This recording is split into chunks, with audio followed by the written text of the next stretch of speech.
Unity meditation service. Tonight I'm going to let Jack have a night out because we're trying to clean up our mountain property so we can get insured. We were told that we were going to lose our insurance by April. So we've been cutting dead branches. We live in the mountains. So we've been cutting dead branches down and raking up all the stuff from the trees. And it's been days and days of work. But we hope tonight he's coming to the end of it, and that we're going to have an organization come, and if they pass it, then we should be able to get insurance. When you put out this billboard or something that shows that your property has been okayed by them. So let's pray about that tonight also. It's been so much work. It's really good though. It's really good to do work like that. And we love living in the mountains, so it's not like it's a painful thing to do. It's really special to live there, and but it is nice to know you're insured. So I'm going to do a chant. It is a call and response. And don't even think about what you sound like. Just enjoy the feeling you get when you just let go and let God.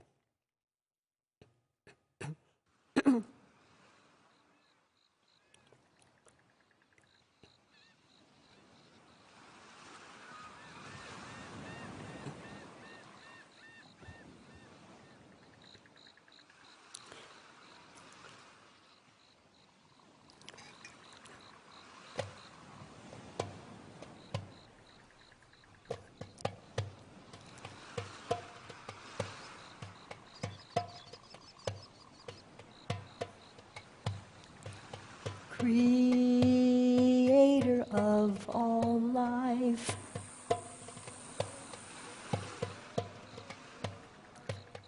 Om.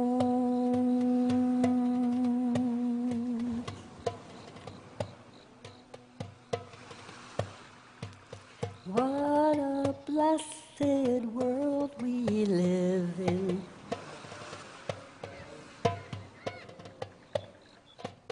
Om.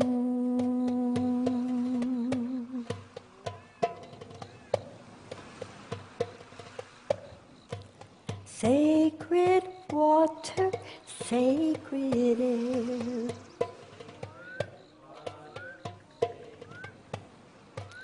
Om.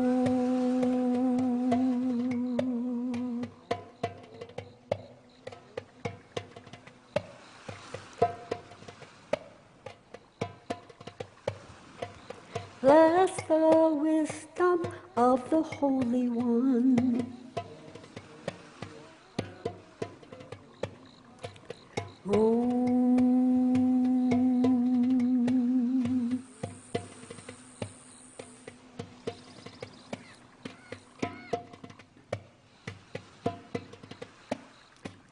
When I look at life, there is none but you. Om.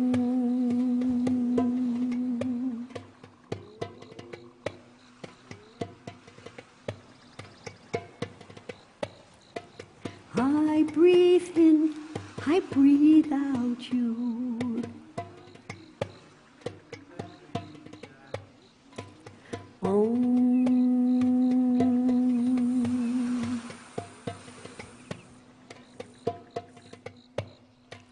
Creator of all life,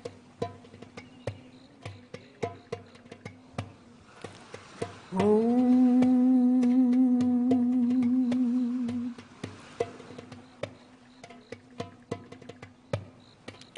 What a blessed world we live in.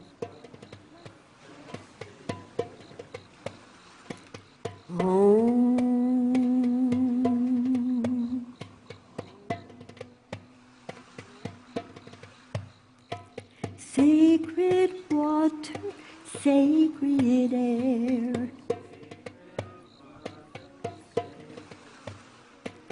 Bless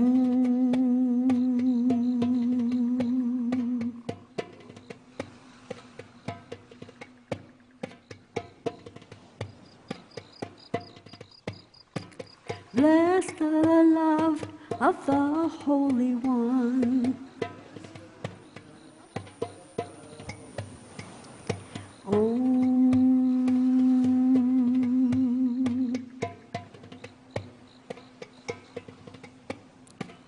Bless the love of the Holy One.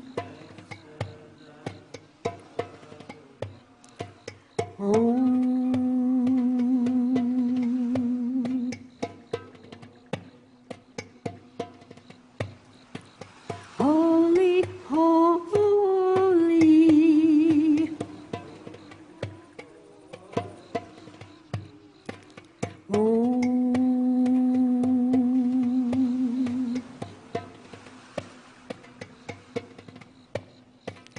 All of life breathes in and out of you.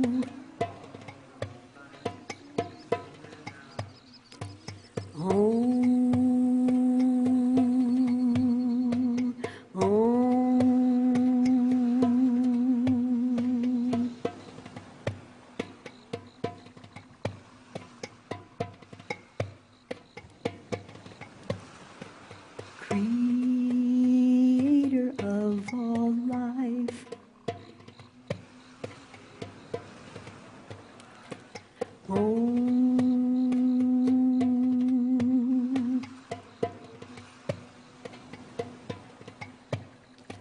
Sacred water, sacred air.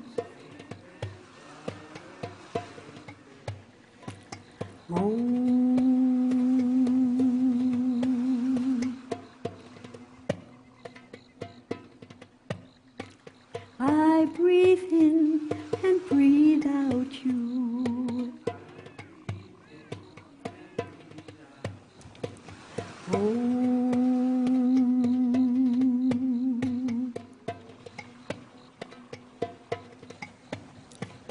All of life breathes in and out you.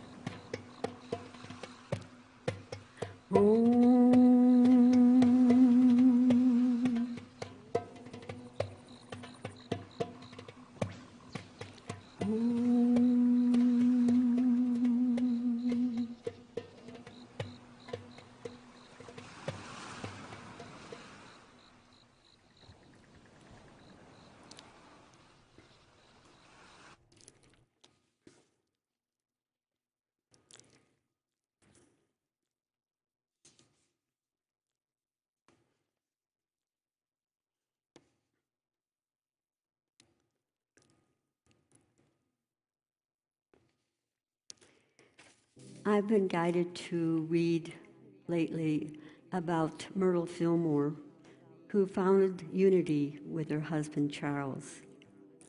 And she was born in 1845 and died in 1931. She had a very, very weak body. She had tuberculosis and many other things wrong with her.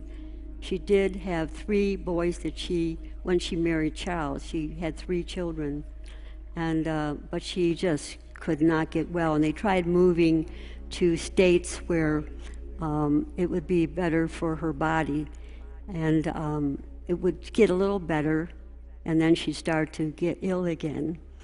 But when she'd moved back into the state she was from, which was Missouri, she could not live there. Now you got to remember, when she did travel, it was like horseback, sleds. It was unbelievable for a person that was really sickly to travel like she did. I mean, she'd go to Texas was supposed to be really good for her, and to get there was unbelievable. So she had a stamina to live that was unbelievable, but she just didn't have health. So she met Charles Fillmore in Texas. They got married, and she was like 9 years older than him. And when she married him, his mom came and lived in the house that they had, and she did all the cooking. So Myrtle, once she did have this revelation of healing, could really give her that freedom to do what she needed to do to heal her body. Well, she went to a lecture, and it was given by E.B. Weeks, and it was like Christian Science kind of a lecture. And she came out of that lecture and just started to work on healing her body. She believed now that the light from within, the connection with the Creator, could heal what was wrong with her. And she had been given like 2 or 3 months to live at that point. So when they went to that lecture, it was really opening for her, and desperation made her really want to pick up these ideas that we can actually talk to our body and be healed. So I'm going to read how this took place.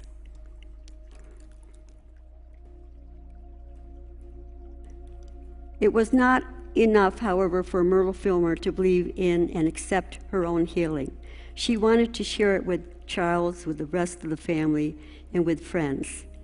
Finally, she shared it with the world in an article which she wrote entitled, "How I Found Health." Since its first publication in Unity magazine, it has never been out of print. Countless thousands have read it in pamphlet form. And this is what it said: "I have made what seems to me a discovery. I was fearfully sick.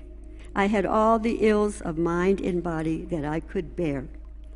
Medicine and doctors ceased to give me relief, and I was in despair when I found practical Christianity. I took it up, and I was healed. I did most of the healing myself because I wanted the understanding for future use. This is how I made what I call my discovery. I was thinking about life. Life is everywhere, in worm and in man. Then why does not the life in the worm make a body like mine? I asked. Then I thought, the worm has not as much sense as man. Intelligence, as well as life, is needed to make a body. Here is the key to my discovery.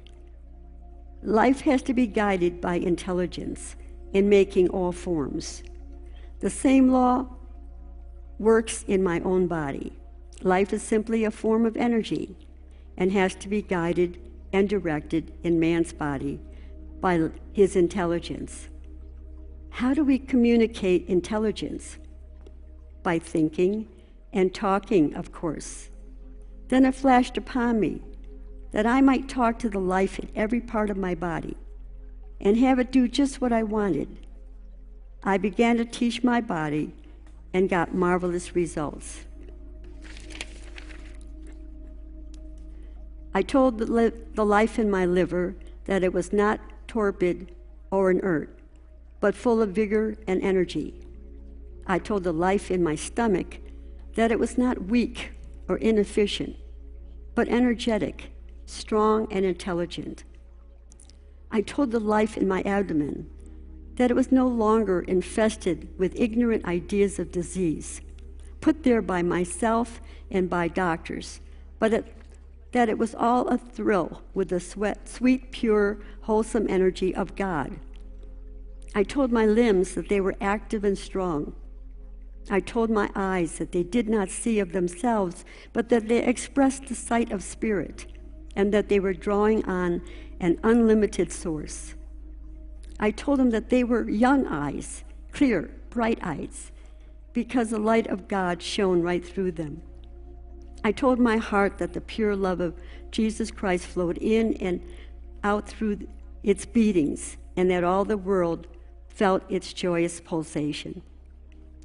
I went to all the life centers in my body and spoke words of truth to them, words of strength and power.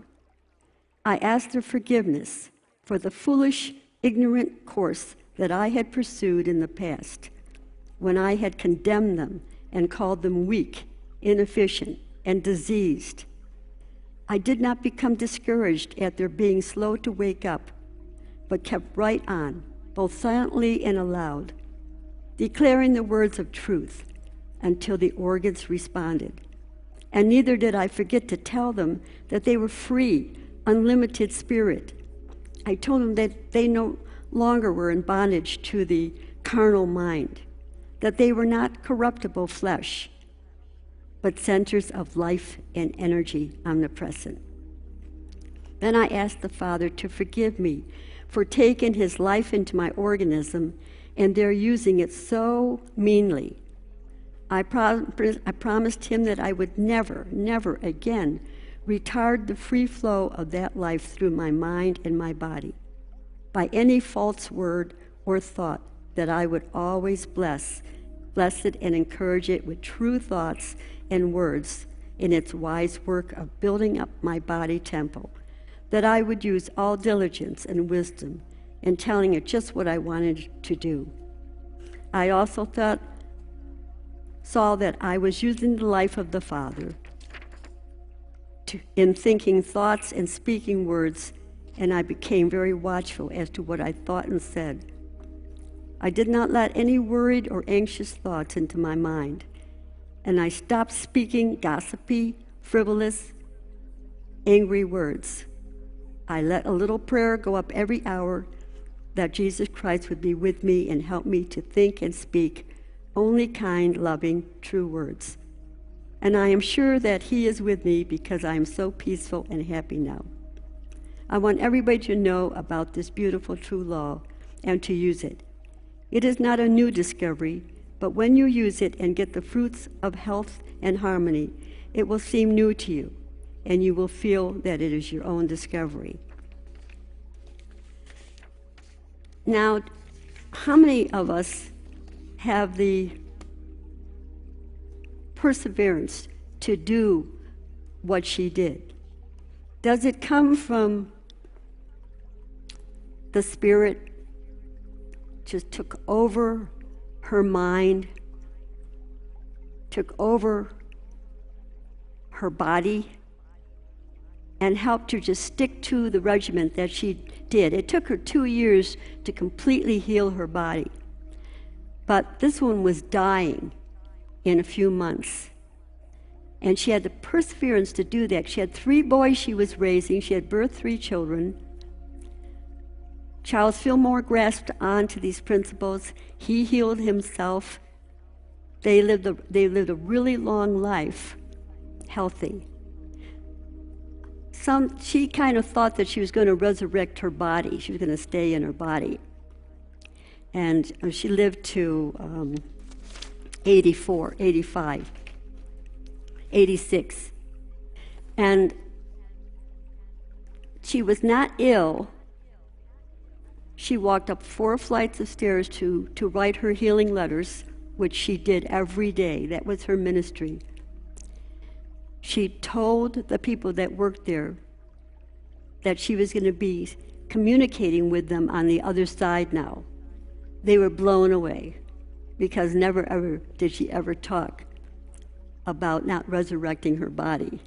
So nobody knows what revelation she had. And she walked back down the stairs, she went to her house, and that evening she passed on. So is she an angel? Is she a superhuman being? Or are we capable of doing this? But we just don't take the time to do this. We tend to run over little hurts that we have, keeping them in our body, talk about not feeling well, and these words are all making you not better. but helping you to stay ill. Is it a gift from God that gave her the strength to get this understanding? But see, we are also as strong as Jesus Christ was. He did these things, and he taught about this, but somehow it's been ignored and not emphasized. Now, Christian Science is what I think the organization was that she heard. It might have been religious science. But she started her own with her husband, Unity, because she brought the principles that were in those other religions into a unification of unity. And I think that what bothered her was calling it a science, Christian Science and religious science. She really believed in the power of God, of a creator that's in and through all. And I think that was, but they were still friends with the people, heads of those organizations, and they would meet. And she only wrote one book, and Charles wrote many books. And she would always lead the meditations at the Unity services, and he would do the teaching, and sometimes she would do the teaching, but that wasn't what she wanted to do. But she would sit down every day at her desk and write letters to people that would write to her, and she would all talk about how they could heal what was wrong with her. Gave them the words to say, how to do it, and she had a correspondence list that was unbelievable.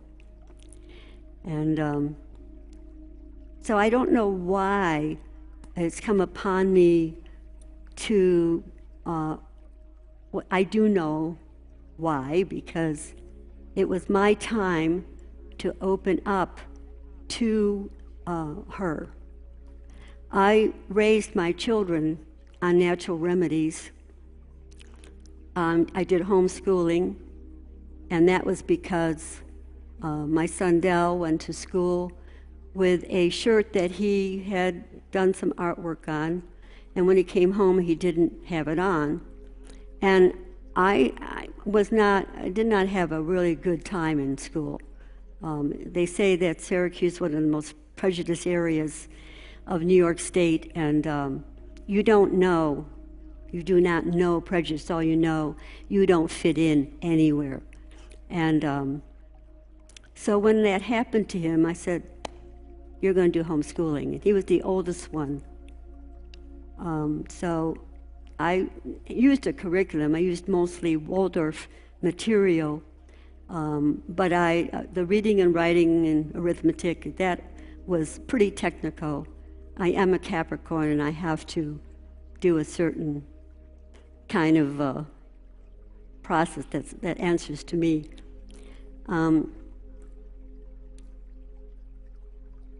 I think that we're guided by what guided Myrtle is what guided me to do what I did. And we want to meditate every day so we can get that guidance from the highest of holies. We're all capable of getting these guidances on everything we're doing. It's not necessarily a voice, it's just, I have a tendency when I'm doing something, sometimes Jack will get upset that I'm not at the schedule he'd like it.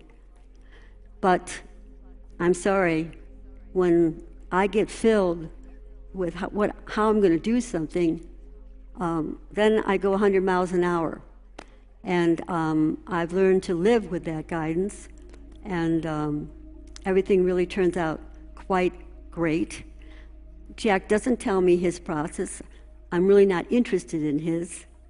I'm only interested in how I function, and he does really well because he's wonderful. So tonight I want to do the Tibetan bowls. I think everything that is spiritual is such an honor to do. They've tested it. It takes you to frequencies that are incredible. And you just let go and you let your body go into the sounds that are being made because they're going into your chakras.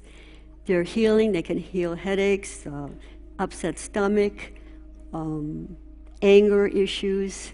You know, we got to stop being angry over anything because it's not important. If you're upset about something, it's something you have to learn. And you just got to let go and let it work itself out. We don't ever, be angry at any person. They're all doing the best they can where they are. You may not necessarily want to be friends with them because you don't like where they are, but you don't have to go and get mad at them because they're doing the best they can. And we don't want to be judging. Just stay where you are and keep growing and keep meditating and getting into that silent space, starting your day early in the morning or late at night before you go to sleep. Just commune, and there's so many ways to meditate. So I'm going to do the bowls, and then we'll go into the silence, and then we'll be doing healing over people's names. So, and if anybody would like this handout that I read, I do have extra copies. So, here we go. Just relax. Get comfortable. You can even lay down on the pews if you want to let go of your body. Anything that makes it simpler for you to let go and get as high in consciousness as you can.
I am.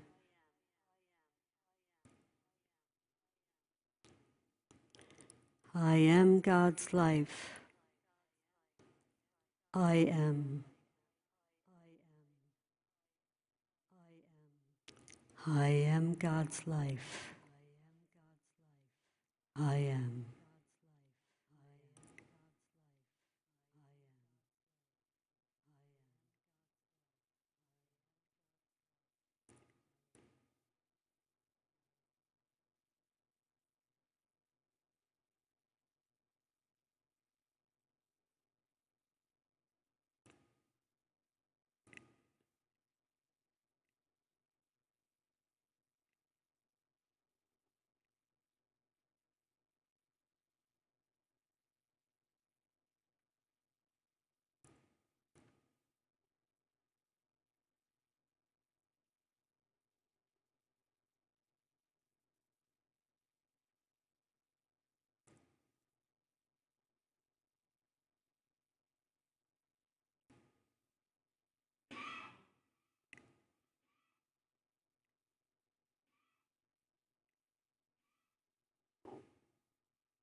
Now we're going to pray over the names that have been submitted.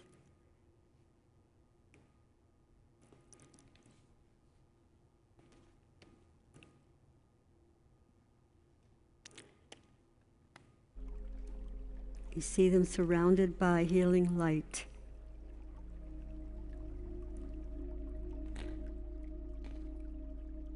Rodney Nussbaum, Peace on Planet Earth.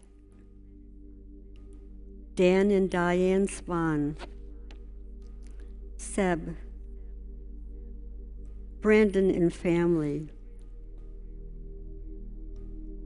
Mark Joslin,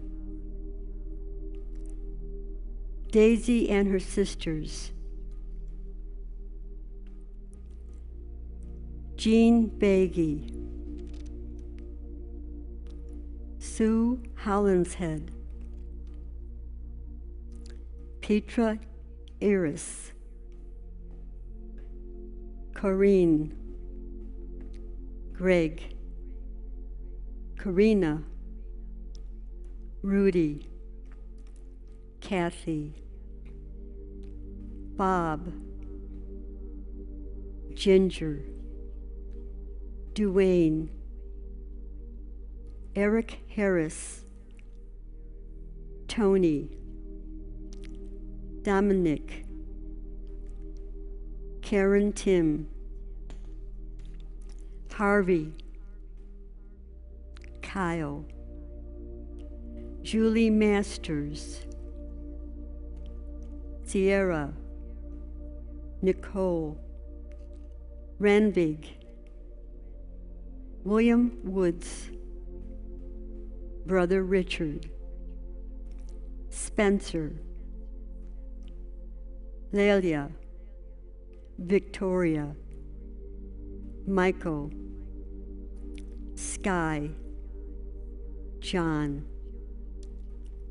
Johnny, Jowsey, Richard Wyman, Jessica, Jason and Erica, Madison, Brigger, Riley, Jackson, Lucky Alfonso, Jason, Aaron, Kristen, Shane, Lee, Monica, Kathleen, Leslie and Stephen, Duke Petrov, Erie, Omni, Serena, Daria, Michael, Shannon Parrott and family, Lori Martell, Patricia Marie Johnson, Michael Spahn, Debbie and Jim Renville, Marche and Brett, Wayne Bartlett, Steve Hayes, Mike Shadle, Hannah Golding, Patricia D., Rose Prevail.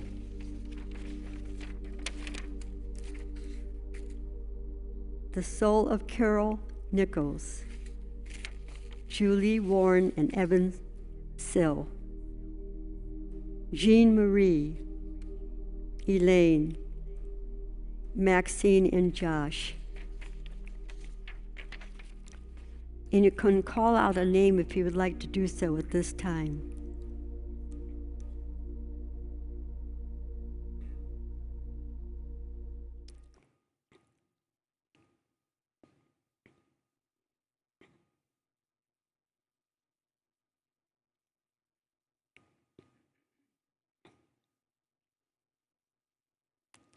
We see this healing light surrounding the prayer box and all the people's names that have been submitted. We see them healed physically, mentally, and spiritually.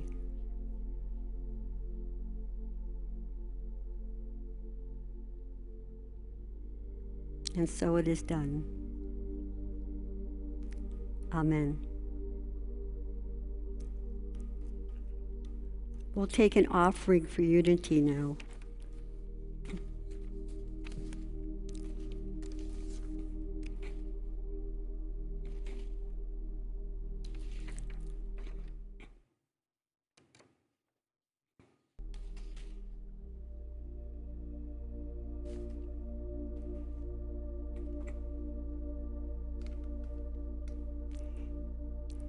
As we take our offerings in our hands, let's bless it with this prayer.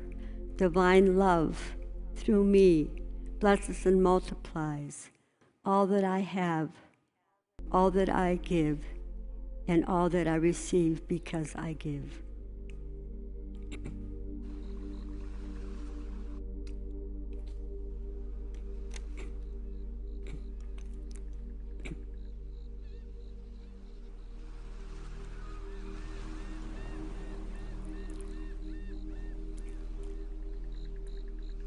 Only believe, love heals, love,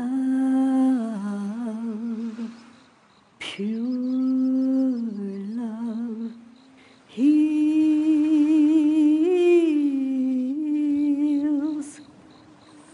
Only believe, love heals, love, pure love heals. Oh.